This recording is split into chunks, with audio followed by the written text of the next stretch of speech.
तो आपकी life journey कैसी हो? डायरेक्ट सेलिंग में आने से पहले आपने कहाँ पढ़ाई की? और झेडपी से ही मैं पढ़ी लिखी हूँ, यानी कि अच्छा। मैं दूसरों के खेत में 50 रुपए 100 रुपए में काम भी किया है। डायरेक्ट सेलिंग में कैसे आए? उनका कुछ विजन नहीं रहता, उनकी खुद की पहचान नहीं रहती, और वो देखने के बाद मुझे लगता था कि मुझे शादी वादी वो सब नहीं करना है। मुझे हमारा जो घर चलता था वो बहुत दिक्कत से चलता था। जैसे देखा जाए तो कम से कम 5-5 10-10 दिन तक हमारे घर में खाने के लिए भी कुछ नहीं रहता। हम एक ऐसी झोपड़ी में रहते थे सर।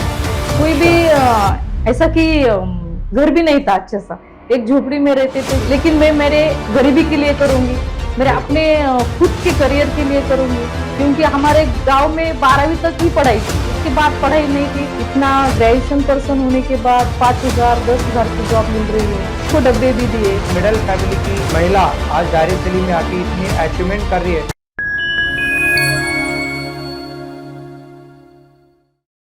नमस्कार दोस्तों, मैं डी सुभाष विनर्स टॉक में नए ऑफिसमेट में आपका बहुत बहुत स्वागत है। दोस्तों, डायरेक्ट सेलिंग इंडस्ट्री में अगर आपको सक्सेस होना है तो एजुकेशन को कितना महत्व है ये आप आज सुनोगे। हमारे बीच में एक जबरदस्त पर्सनालिटी है, महाराष्ट्र संगमनेर से है। उनका कहना है कि डायरेक्ट सेलिंग में अगर आप लोगों को सीखना है, आगे बढ़ना है, तो आपको एजुकेशन को बहुत बड़ा आपको महत्व देना है। तो हमारे बीच में निर्मला घाघरे मैम है, जिन्होंने 3 साल में डायरेक्ट सेलिंग में, ज्यादातर 5 साल में 10 साल में उनकी अचीवमेंट होती है लोगों की, लेकिन इन्होंने 3 साल में संगमनेर जैसे जगह में इनकम करके एक बंगलो बनाया है। कार से घूमती है मैडम, कार अचीवमेंट है। और इसके बाद बहुत सारे 1-2 कंट्री में भी जाके आई। 3 साल में डायरेक्ट सेलिंग में अचीवमेंट होना बहुत बड़ी बात है सर।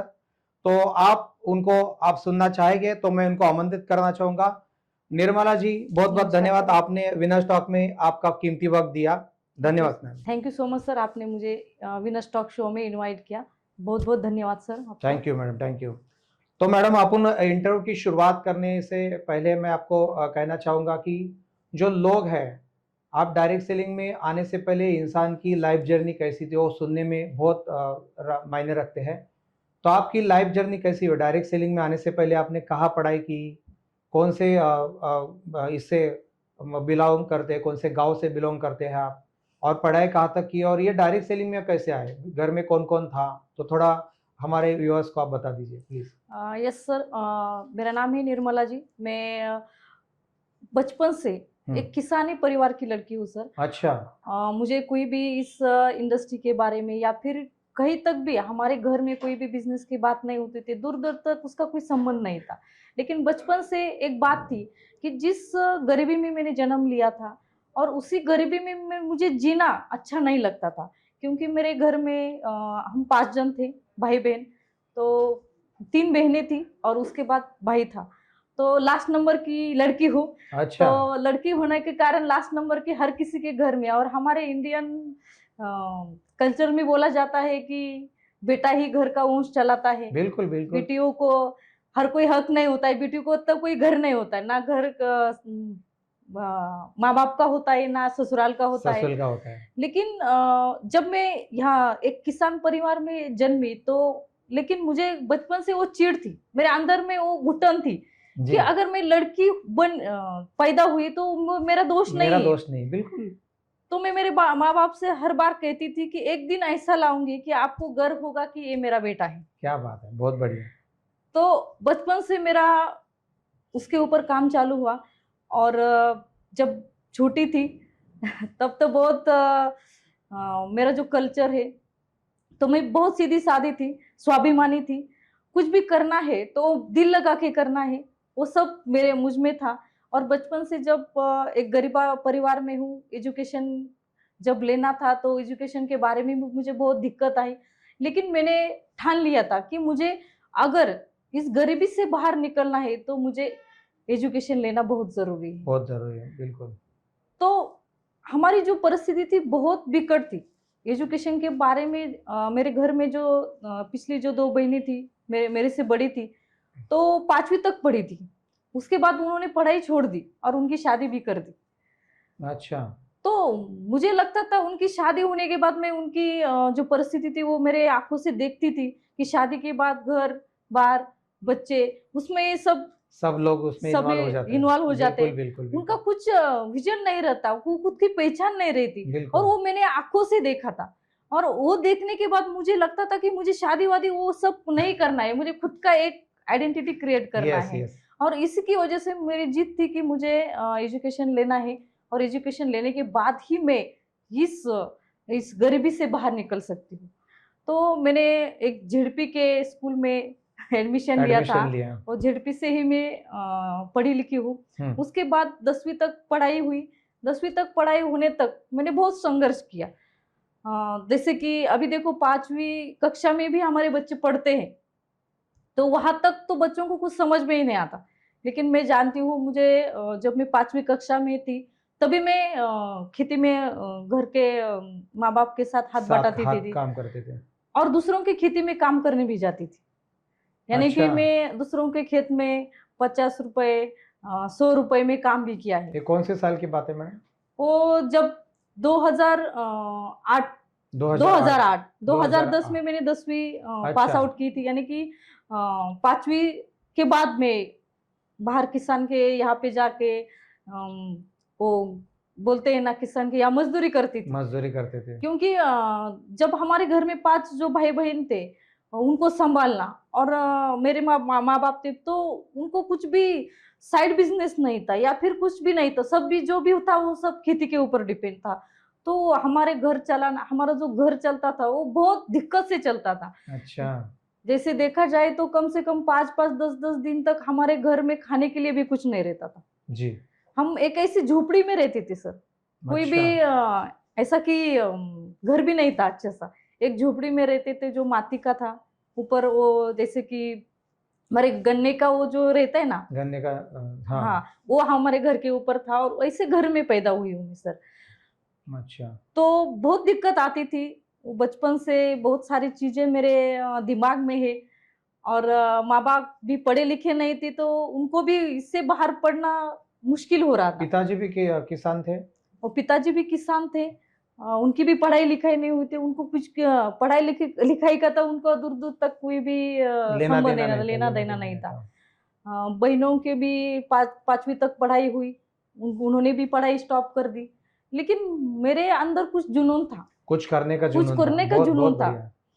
तो मैं मजदूरी कर करके मेरी 10वीं तक पढ़ाई कंप्लीट की। 10वीं के बाद बहुत सारे बच्चे मामा के घर जाते हैं, मौसी के घर जाते हैं, 2 महीने की छुट्टी रहती है। लेकिन सर मैंने आगे की पढ़ाई करने के लिए 2 महीने तक पूरे जैसे बोलते हैं कि पूरी धूप रहती थी। कोई एक दूसरे का बाहर निकलने का भी नहीं होता है, बड़ा मुश्किल था। बिल्कुल मुश्किल तो था। ऐसे 2 महीने मैंने पूरे धूप में काम किया था, और उसके बाद मैंने 11वीं का एडमिशन लिया। अच्छा। 11वीं 12वीं पास आउट की। वो भी उधर ही संगमनेर में हुआ? नहीं, वो मेरे माँ बाप की यहाँ ही हुआ। 12वीं तक पढ़ाई मैंने अच्छा, वो कौन मेरे सा माँ गांव बाप में? के, वो निमगांव जाली बोल के गांव में, नीमगांव, एक ग्रामीण एरिया है, वहां से हाँ। मैंने 12वीं तक की पढ़ाई की। क्योंकि वहां पे खाली 2 ही साइड थे, एक थे आर्ट्स और दूसरा कॉमर्स। वो मेरे पढ़ाई खत्म होने के बाद चालू हुआ। क्योंकि जो भी था वो करना था तो वो गांव में ही करना था। बाहर पढ़ने के लिए तो कुछ पैसे नहीं थे, बहुत सारी दिक्कत थी। तो 12वीं तक पढ़ाई की। 12वीं तक पढ़ाई करने के बाद सर आगे का अगर बाहर बाहर जाना है, पढ़ाई करना है, तो माँ बाप बोले कि अभी शादी करनी।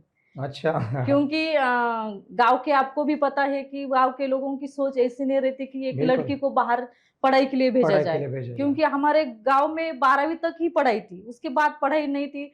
हमें बाहर जाना पड़ता था। तो बाहर कम से कम 50 किलोमीटर 100 किलोमीटर दूर दूर था। तो बाहर जाना है तो आने जाने का, या फिर बाहर रहना है तो रहने का, ये सब कर नहीं सकते थे। बिल्कुल। तो इसी की वजह से मुझे मजबूरन शादी भी करनी पड़ी, और अच्छा। पढ़ाई मुझे बीच में छोड़नी पड़ी। अच्छा। लेकिन मैं शादी भी इसी कंडीशन में की, अगर मुझे पढ़ाएंगे तो ही मैं शादी करूंगी।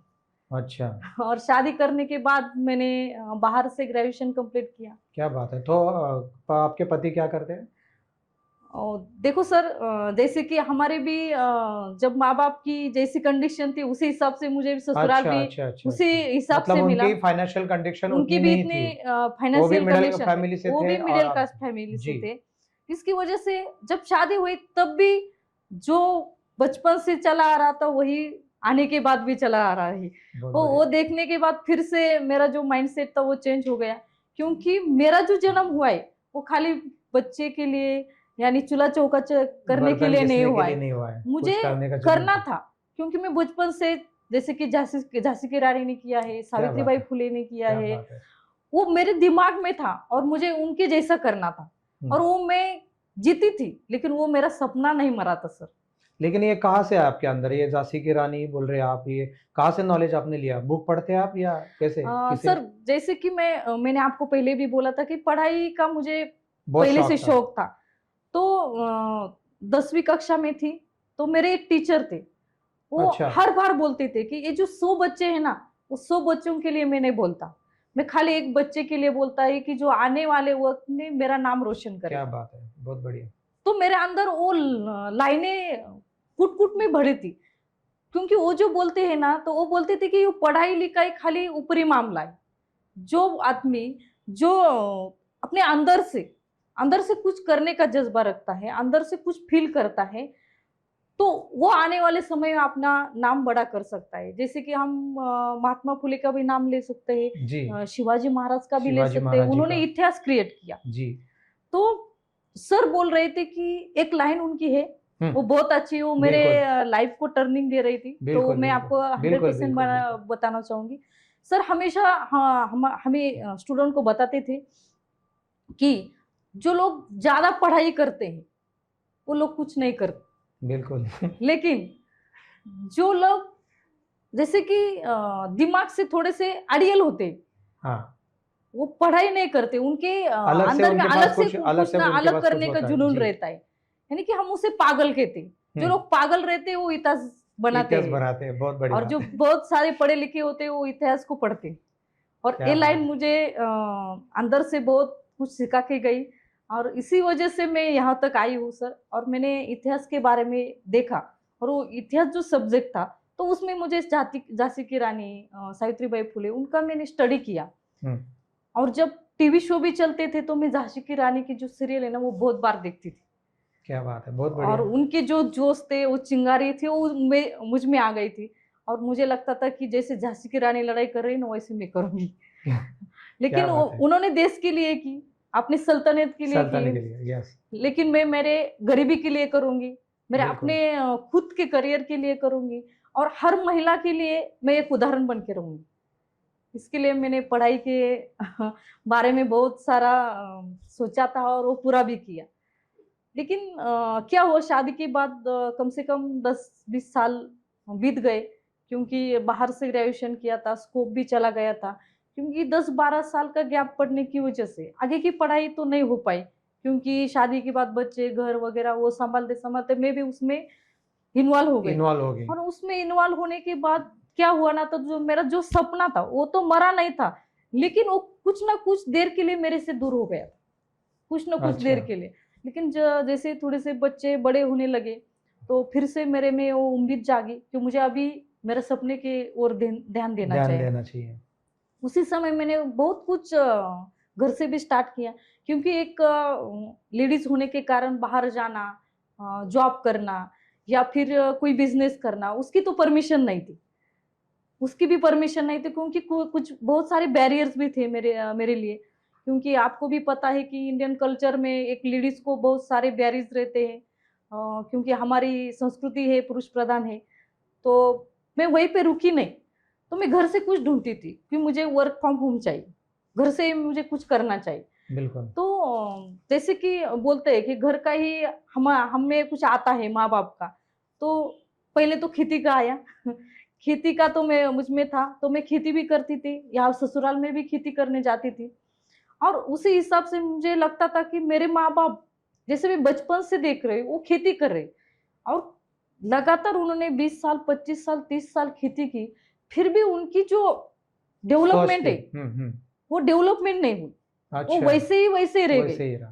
तो मुझे इससे अलग करना है, तो मैं खेती करूंगी, तो वो जो आज जिंदगी बिता रही वही आगे बिताएंगे। तो मैंने वहीं पे वो छोड़ दिया, छोड़ दिया। तो आगे का सोचने लगी। लेकिन बहुत सारे जॉब सर्च किए, तो जॉब में मैंने देखा कि मुझे इतना ग्रेजुएशन पर्सन होने के बाद 5,000 10,000 की जॉब मिल रही है। 5-10 हज़ार में आजकल तो कुछ होता ही नहीं। तो 5-10 हज़ार में मैं मेरी सपने कैसे पूरे करूंगी, इसमें तो कुछ होगा ही नहीं। तो मैंने बिजनेस के बारे में सोचा, लेकिन बिजनेस करने के लिए मेरे पास तो पैसे नहीं थे। पैसे चाहिए, पैसा इंफ्रास्ट्रक्चर चाहिए, जगह चाहिए, जगह ऑफिस चाहिए, वो बहुत सब सारा चाहिए। तो वो सब ना होने के कारण मैं बिजनेस भी बड़ा नहीं कर सकती थी। तो मैंने घर से छोटे छोटे मोटे बिजनेस ऐसे किए कि जैसे कि हम मेस चलाते हैं, वो मेस भी चलाई, अच्छा लोगों को डब्बे भी दिए। अच्छा, कोरोना के वक्त वो जब सब घर से करते घर थे? से ही कर दिया वो। बहुत बढ़िया। और जो पापड़ बनाते हैं हम घर से, जो व्यवसाय करते हैं, तो उसमें मैं थोड़ी सी इन्वॉल्व हो गई थी, क्योंकि सब तो स्टॉप हो गया था, कुछ आइडिया नहीं थी, कुछ मिल नहीं रहा था, तो कुछ करना है। तो उसी हिसाब से मैंने उसके ऊपर थोड़ा सा फोकस किया। और उसी समय में मुझे एक इंडस्ट्री के बारे में पता चला। उस इंडस्ट्री को मैं सच में बहुत दिल से धन्यवाद देना चाहूंगी कि उस इंडस्ट्री के बारे में जब मुझे पता चला, और पता चलने के बाद ऐसा लगा कि यहाँ से मैं कुछ कर सकती हूँ। और उस क्या इंडस्ट्री बात का है, नाम है डायरेक्ट सेलिंग सर। क्या और बात है। उसी इंडस्ट्री को तहे दिल से मैं बहुत शुक्रिया करती हूँ सर, कि उस इंडस्ट्री की वजह से, कि मेरे हाथ में कुछ भी नहीं था, मैं जीरो थी, लेकिन मुझे हीरो बनने का मौका इस इंडस्ट्री ने दिया है क्या सर। बात है। तो मेरे लिए जिन्होंने इस इंडस्ट्री में मुझे लाया, वो मेरे लिए भगवान नहीं, पर लेकिन भगवान से भी कम नहीं। मैं उनको हर बार एक भगवान की तरह ही मानती हूँ, कि उनकी वजह से आज मेरी लाइफ चेंज हुई सर। क्या बात है। तो दोस्तों, ये है निर्मला मैडम की लाइफ जर्नी, एक नारी 50 पे भारी। बहुत आगे ये पावरफुल इंटरव्यू होने वाला है। अगर आप ये इंटरव्यू देख रहे हैं तो मेरा कहना है लास्ट तक आप बने रहिए, क्योंकि बहुत सारा चीज आपको यहाँ से सीखने को मिलेगा कि एक मिडिल फैमिली की महिला आज डायरेक्ट सेलिंग में आके इतनी अचीवमेंट कर रही है, तो ये लोगों के लिए बहुत बड़ा अचीवमेंट है। तो आगे बढ़ते हैं। निर्मला मैडम, आपने कौन से साल में ये इंडस्ट्री में आई आप? देखिए सर, मैं तो 2022 में इस इंडस्ट्री में आई थी। 2022 में आई। यस, 2022 में मुझे डायरेक्ट सेलिंग के बारे में पता चला। लेकिन मैंने इसके बिजनेस करने के बारे में नहीं सोचा था, क्योंकि मुझे प्रॉब्लम था। इसके लिए मैंने इसका प्रोडक्ट परचेस किया था, यूज किया। और यूज करने के बाद मैंने कुछ प्रोग्राम्स देखे, कुछ वीडियोस देखे, तो मुझे लगा कि मैंने भी इसमें बहुत लोगों की जरूरत है। लोगों को आज बहुत ज्यादा वेल्थ की जरूरत है, लेकिन मैंने भी यहाँ पे इन्वॉल्व हुई, तो मैं भी लोगों को वेल्थ भी दे सकती हूँ, और मेरा खुद का भी जो सपना है वो भी यहाँ से पूरा हो सकता है। क्या बात। यस, 2022 में मैंने यहाँ से स्टार्ट तो किया। आपके लाइफ जर्नी में कहा कि आपने बहुत सारे तकलीफें से आप यहाँ तक पहुंचे। Yes sir. तो हर बिजनेसमैन को हर तकलीफ से गुजरना पड़ता है। Yes sir. ये बिजनेस के आने के बाद ऐसी कोई आपको तकलीफ हुई कि शुरुआत में ऐसा लगा कि इसमें भी ऐसा ही छोड़ दूं, मेरे को नहीं करना है, बहुत टेंशन में हो, ऐसा कोई सीन आपके साथ हुआ आने के बाद?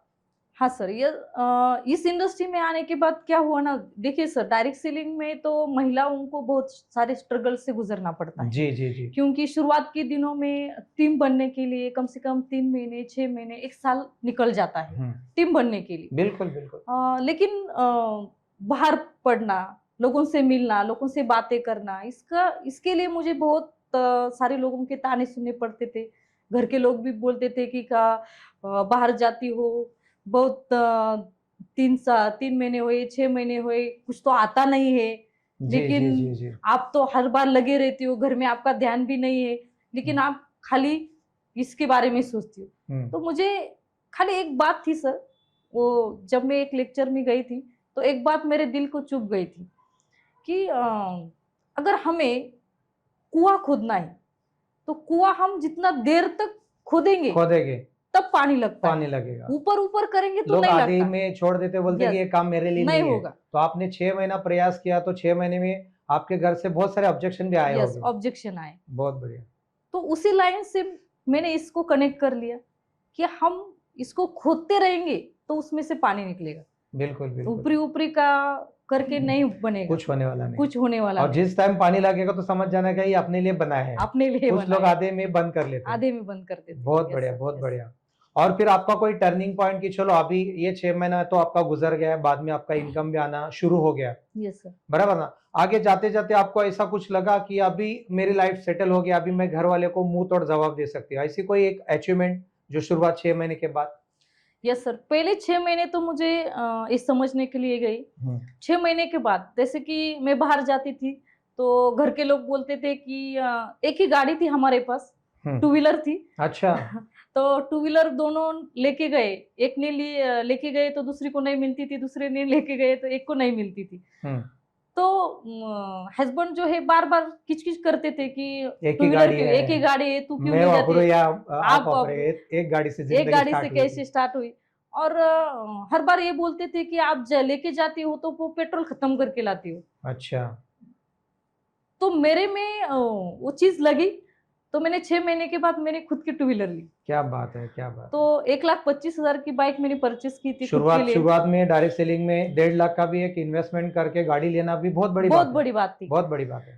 तो और ये भी मेरे ख्याल से 6 महीने के बाद ही, तुरंत 6 महीने के बाद बहुत तुरंत बढ़िया, लिया। बहुत तुरंत बढ़िया। मैंने 6 महीने के बाद मेरी एक्टिवा गाड़ी ली और उससे मेरा करियर को शुरुआत करियर की है। करियर करियर को शुरुआत की।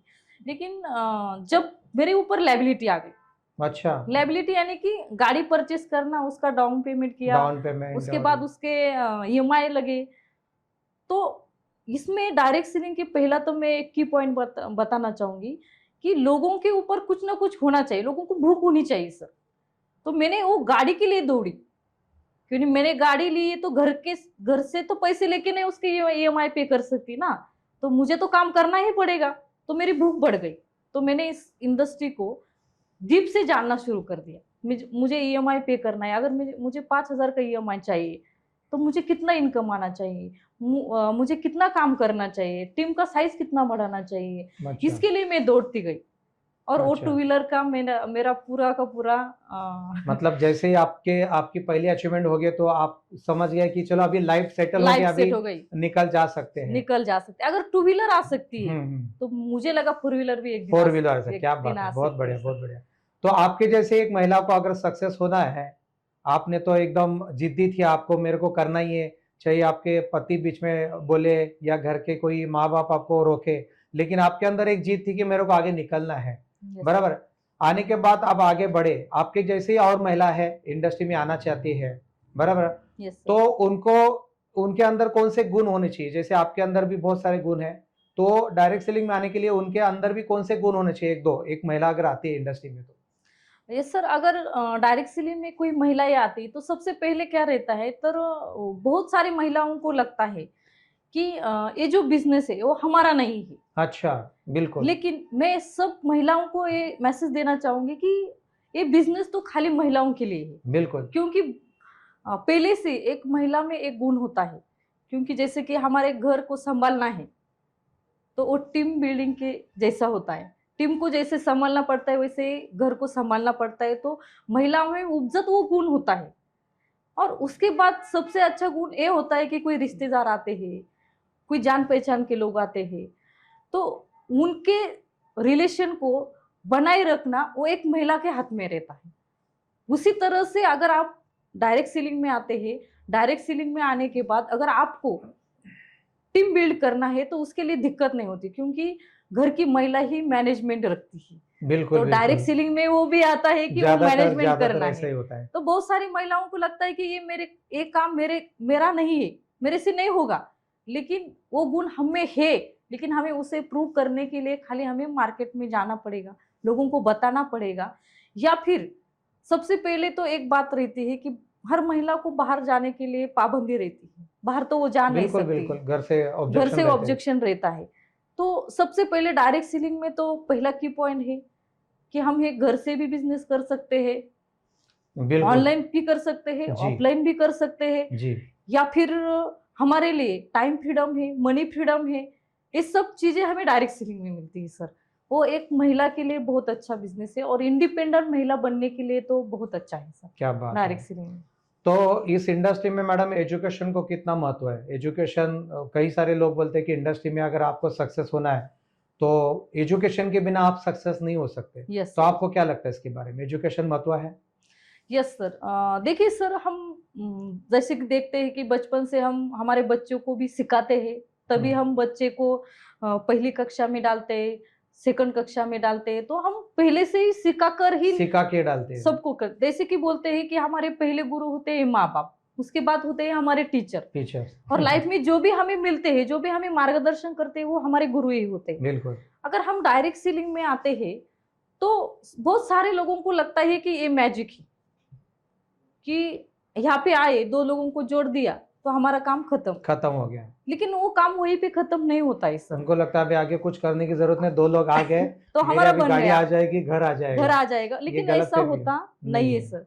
तो इस इंडस्ट्री में जैसे कि हमें जॉब के लिए एजुकेशन की जरूरत होती है, किसी बिजनेस के लिए हमें मैनेजमेंट एजुकेशन की जरूरत होती है, उसी तरह से डायरेक्ट सेलिंग में भी हमें एजुकेशन बहुत जरूरी है। और उसी हिसाब से सबसे पहले तो हमें पेशेंस रखना जरूरी है।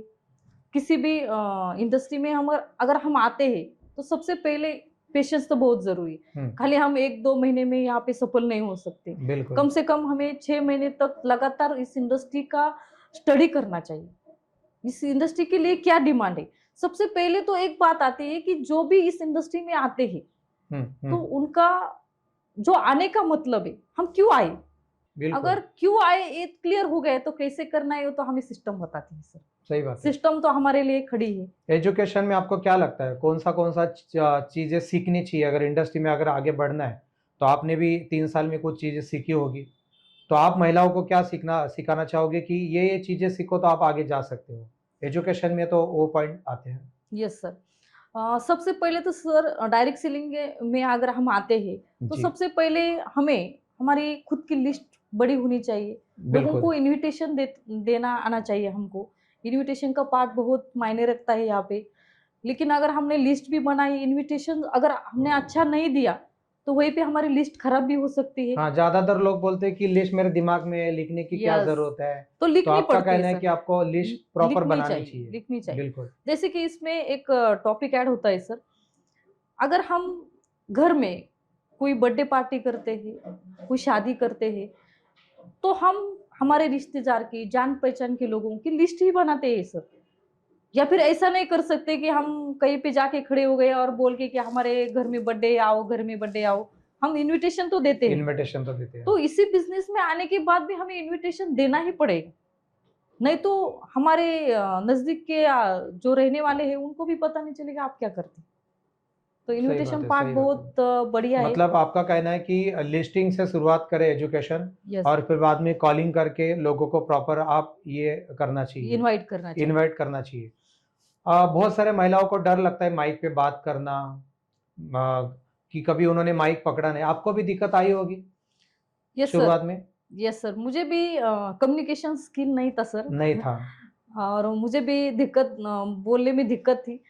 लेकिन जैसे बोलते हैं सर, हर बात हम कई पेट में ऐसे सीख के नहीं आते हैं। बिल्कुल बिल्कुल, वो हमें एक्सपीरियंस से मिलती है।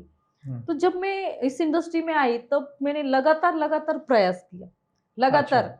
क्योंकि हर बार में जैसे कि प्लान प्रेजेंटेशन करना, स्टेज पे जाना, खुद से आगे जाना, वो मेरी डेयरिंग थी। अच्छा, कोई आता हो ना आता हो फिर भी आगे जाके बोलना। लेकिन तो शुरुआत में थोड़ा डर लगा। पहला तो मेरा एक प्रोग्राम था, तब मैं खड़ी हुई, मेरा नाम बताया और माइक को ऐसा हो हिला दिया। और उसके बाद बोलने का कुछ, बाहर आने के बाद बैठे रहे तो बहुत सोचता है, लेकिन माइक में बोल नहीं सकती। तो मैंने मेरे गुरु से सीखा है। मेरे जो अपलाइन है वो हमेशा बोलते हैं, अगर हमें किसी चीज को करना है तो पहले हमारे डर के ऊपर हमें सामना करना पड़ेगा। डर का सामना करना तो ही जाके आगे बढ़ सकते हैं। अगर हम उसी को ज्यादा प्रभावित करेंगे, उसके ऊपर ज्यादा फोकस करेंगे, तो हमें क्या करना है वो हमें नहीं पता चले। इसके लिए सबसे पहले आपको जो चीज करनी है उसके ऊपर फोकस रखना चाहिए। जैसे कि मेरे आगे एक लक्ष्य है, मुझे कि डायमंडशिप लेना है। इस इंडस्ट्री में आके हर किसी का सपना होता है, तो हमें खाली डायमंडशिप ही दिखनी चाहिए। हमें इधर उधर का कुछ नहीं दिखना चाहिए कि हमारे आसपास क्या चल रहा है, आसपास के लोग क्या बात कर रहे हैं, उसके ऊपर फोकस नहीं करना चाहिए। जैसा घोड़े के ऊपर वो बांधते हैं कि वो सीधा जाए, लेफ्ट राइट में नहीं जाना चाहिए, वैसा भी आपका एक फोकस होना चाहिए। अगर हम फोकस करेंगे, हर बार हमारे गोल के ऊपर फोकस करेंगे, हमारे लक्ष्य के ऊपर फोकस करेंगे तो हम वहाँ पे इधर उधर का नहीं देखेंगे तो हम 100% सक्सेस हो सक्सेस सकते हो हैं। सकते हैं सर। क्या बात है, बहुत बढ़िया। कि टीचर से भी आपको प्रेरणा मिलती थी कि आप Yes, आगे sir. बढ़ सकते हैं। आपके सिस्टर है, जितने सिस्टर है उससे भी आप आगे हैं।